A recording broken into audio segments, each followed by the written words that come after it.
Fala, rapaziada, beleza? Passando aqui pra falar pra vocês, não esquecer de se inscrever no canal Podcortes Brasil, deixar o like, ativar as notificações e ficar ligado todos os dias que tem vídeo novo. Demorou? Vamos pro vídeo. Agora, o que eu aprendi também, e que eu aprendi com um episódio do Twitter que aconteceu no final do ano passado. Eu ia te perguntar isso. Você não pode usar as mesmas armas que as pessoas usam. Opa, essa é boa. Quando você começa a atingir um ponto de destaque, você não pode fazer a mesma coisa. E o Twitter era uma rede social minha que eu tinha para me comunicar no que é a comunicação do Twitter. Uhum. Né? Então as pessoas elas têm uma comunicação ácida. E eu tinha uma comunicação ácida no Twitter. Por quê? O Twitter é comunicação ácida.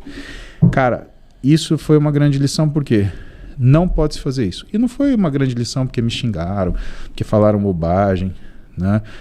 Foi uma grande lição porque eu entendi que depois de um tempo você começa a ser alvo de algumas pessoas que elas não medem esforços para te prejudicar. Aumenta de tamanho, aumenta o alvo nas costas, né? E aí o que aconteceu? Eu respondi do mesmo jeito que eu sempre respondo todas as críticas, sabe? Nem aí. Aí, à tarde, já estava como é que fala? Já estava em site de notícia. Paulo Musi é chamado disso, daquilo, e responde, sabe? Aí te faz a seguinte coisa. Cara, será que isso daí é sem querer mesmo? Né? A pessoa te xinga de manhã, você responde de manhã, à tarde já está no site de notícia. Né? Então, isso é um mecanismo, principalmente de algumas mídias mainstream, a fazer o quê? Tentar destruir sua reputação. Em algum momento, eu mexi com alguma coisa que as pessoas elas acharam interessante tentar destruir minha reputação. Certo. E por que tentar? Por que é diferente? Eu não sou daquele extrato, Joel. Eu não sou uma pessoa que vive de falar de outras pessoas. Certo. Essas pessoas vivem disso. E elas vão ter a reputação frágil. Por quê? Porque elas vivem de falar de outras pessoas. Eu vivo de falar para outras pessoas. Muito bom. Então, o que acontece? Vem um monte de gente que me odeia xingar, aí olham meu perfil, olham o que eu faço, porra, esse cara é legal, vou ficar. Isso é o que acontece. Agora, qual é a lição? A lição, tem muita gente que acredita nisso. Então tem gente que fala, o Paulo Musi ficou bravo porque falaram da esposa dele. Cara, eu não tava nem aí, eu tava nas férias com a minha família na Disney, curtindo horrores. Uhum. E a pessoa tanto não sabe do que ela está falando, que ela nunca olhou para trás para ver que todas as minhas respostas foram a mesma coisa. Elas seguem a mesma linha de raciocínio. E aí o que eu te falo? Olhando por esse lado, eu sempre fui coerente na minha timeline com a forma de agir. Mas aí é o que eu posso te falar. O que eu aprendi? Você não pode se contaminar pelo meio. Se você for para ser o único usando uma camiseta preta no meio de um monte de gente de camiseta branca, você vai ter que ser o único a usar uma camiseta preta num monte de gente branca. Porque você nunca vai se enturmar com pessoas que não têm os mesmos valores que você. Uhum. Primeiro, porque essas pessoas sabem que elas são piores que você. E saber que são piores que você é mais uma razão delas não quererem por perto. Porque elas não vão se resistir em se comparar com você. Segundo lugar, porque você serve como um bom exemplo para as pessoas que não são como elas. E quando você serve como um bom exemplo, o que acontece? Você provoca um levante atrás de você. Opa, peraí, o que você está falando aí, otário? E aí fica mais difícil odiar. Porque você passa a ser odiado também. E é muito difícil você odiar uma pessoa querida, Joel. E pelas pessoas que estão comigo todos os dias, cara, eu sou uma pessoa querida. E eu sou feliz por isso. E eu me dou ao luxo de responder, sabe por quê também? Porque senão essas pessoas queridas, elas se sentem magoadas. E a gente tem uma responsabilidade com quem está com você todo dia. Sabe? Não é, não devo nada para ninguém. Não existe isso. Você deve para todo mundo que gosta de você. Você deve para essas pessoas que elas saibam que você está bem. Então, eventualmente, o que eu faço? Eu entro lá num sujeito escolhido aleatoriamente. Tá me xingando aqui? Pumba! E dou um peteleco nele. E todo mundo que gosta de mim olha aquilo, e deve rir da cara desse bobo. Que é, sei lá, Teve um momento de tolice.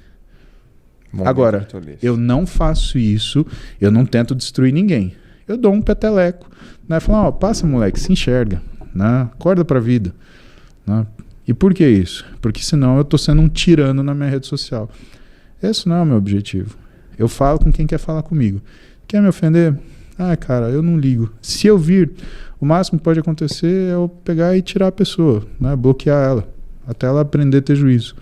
Né? Até porque tem muita gente nova que está achando que rede social não é liberdade de expressão, é liberdade de ofensa.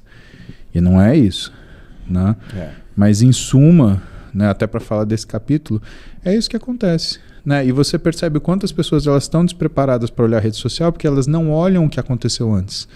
Elas olham a propaganda que fizeram. E isso é uma coisa muito importante que eu vou te falar agora. Qual que é a diferença da gente, eu, você... e, por exemplo, um órgão de imprensa. Você tem órgãos de imprensa que você atinge 10 vezes mais, Joel. 10 vezes mais. 20 vezes mais. Sabe qual é a diferença? Você não é uma instituição. E o país que a gente vive, ele é um país de instituições. Então, quando um jornalista escreve sobre você, a briga não é com o jornalista. É a Constituição que está por trás dele. Quando alguém briga com você na sua rede social, briga com você. E isso é uma coisa que a gente vai ter que pensar, ou de institucionalizar quem são, né, as pessoas que são formadoras de opinião, por vontade ou por profissão. Não é minha profissão ser formador de opinião, mas de muita gente, né, influencer, se tornou um trabalho. Né, para proteger esse pessoal. Porque hoje a gente tem a maior capilaridade da informação. Os jornais de São Paulo não chegam no interior do Acre. Eu e você chegamos. Então, a gente pode contar uma história para pegar o Brasil e pegar o mundo. Só que existe uma fragilidade que eles, quando atacados, eles podem se defender, inclusive destruindo sua reputação. Só que você não pode fazer a mesma coisa. Porque se você falar qualquer coisa de um meio de comunicação, você é processado. Onde já se viu, você não pode processar o meio de comunicação. Você está contra a liberdade de expressão. Então, esse é o cuidado que a gente tem que ter. Esse é o cuidado de que os influenciadores, assumindo esse papel, as pessoas com muitos seguidores, né, e que falam da vida, não as pessoas que fazem entretenimento, porque aí é um capítulo à parte. Quem faz entretenimento e aí não entra em problema com ninguém. Né? Agora, quem fala da vida, quem fala de projeto e quem dá às pessoas ferramentas físicas ou mentais para que elas tenham a possibilidade de melhorar de vida, e principalmente o que vai levar uma constatação,